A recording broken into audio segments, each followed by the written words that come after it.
Wow, you could hear the emotion in the judge's voice.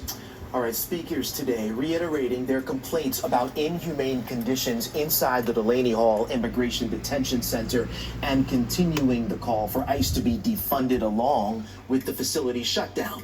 Pix 11's Katie Corrado joins us live outside Newark City Hall with more on who testified and what was said. Katie. Jay, we heard from several Democratic lawmakers as well as one man who was detained by ICE outside of Delaney Hall. They are all calling for ICE to be defunded and for Delaney Hall to be shut down for good. U.S. Army veteran Adam Marshall recounting the day he was detained by ICE. I did not carry protest signs, I did not antagonize ICE agents, and I wore red crosses on the front and rear of my jacket. Marshall says he was acting as a medic outside Delaney Hall last month when ICE agents detained him for reportedly carrying bear mace.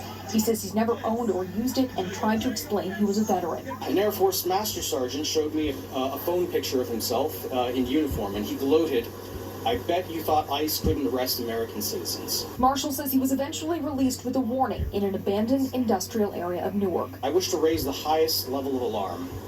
New Jersey's human trafficking laws have been flouted by DHS agents.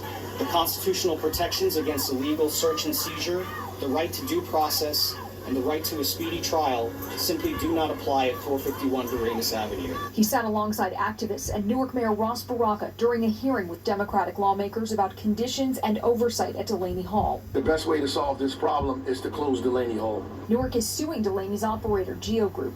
Mayor Baraka says they are wasting city resources. They've even called 911 saying that there were people being assaulted, and the police came down there and found no one being assaulted. Baraka himself was arrested outside the facility last year.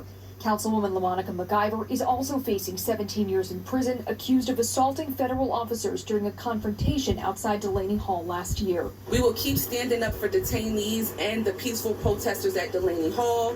We will keep standing up to ICE's violence. We will demand accountability for from this administration, and we will shut down Delaney Hall.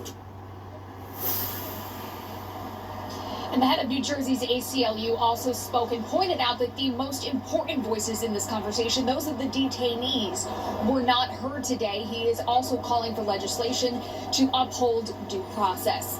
Reporting live outside of Newark City Hall, I'm Katie Corrado, Pix 11 News. We've been hearing a lot of revealing information from those detainees. Thanks, Katie.